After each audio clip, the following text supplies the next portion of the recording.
Pero saan, meron akong may kakaibang high-tech na libre. Okay. Pang mayaman ba yan? Kakaiba to. Kakaiba. Oo. Gusto mo makita? Sige. Ito, tignan natin. Nitong nakaraang araw na mga patay, mantakinyong buhay naman ang mga kalsada sa Angeles, Pampanga.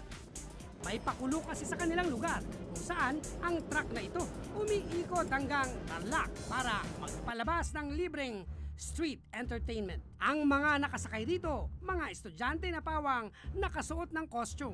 Mayroon pa silang smoke machine at iba't ibang mga sound effects na talaga namang ang Halloween.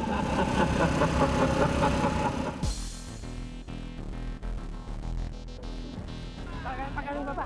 Oh! Para ko nasa Walking Dead.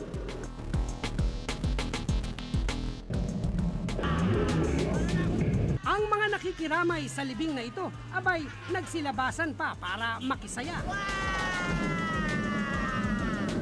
Ah! Di ba yung acting nila, no? Talagang pasok na pasok sa Halloween, eh. At pagdating sa palengking ito sa Pampanga, bumaba pa sila para manakot.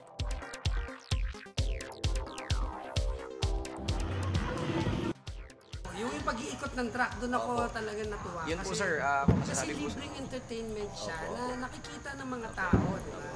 Ano yung nun, yung catch nun? Ang gusto lang namin is makapag-build kami ng reputation sa public na we can do this kind of event locally.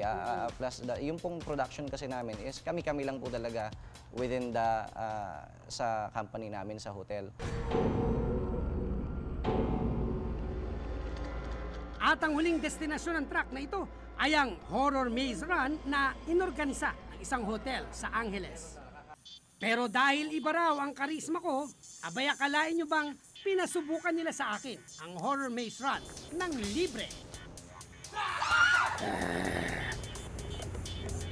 Hindi po ako zombie.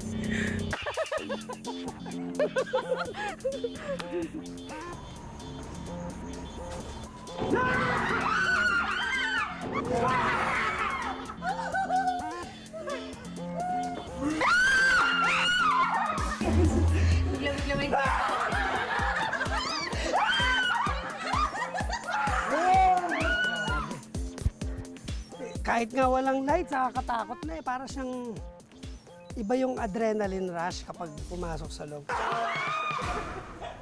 Paalam yun! Pero sulit na sulit kasi yung hanggang ngayon nanginginig pa rin ako. Sa darating na Pasko, abangan daw ang iba pa nilang mga libreng pakulo.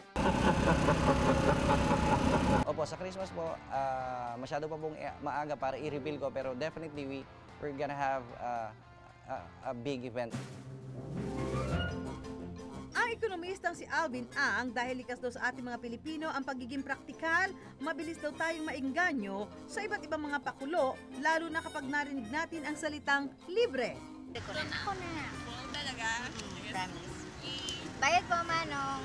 Kung naka-budget ka, wala namang lumalabas na cost sa'yo. So, nakakalibre ka nga. Ibig sabihin, nakakatipid ka in that sense. So, kung yun ang pagbabasihan, yung perang hindi ka lalabasan ng pera, libre nga ang tingin ng tao doon at nakaka-influence yun. Dagdag naman ng psychologist na si Jasmine Merehilla, ang makakuha ng bagay na libre, itinuturing daw ni Juan bilang isang oportunidad para makatipid. Okay, siguro it's more of yung opportunity, no? Kasi nga meron siyang benefit na kumbaga, yung benefit niya is primarily is makatipid ka. So, kapag nasave yung ating budget, syempre, magagamit pa natin siya sa mas importanteng bagay.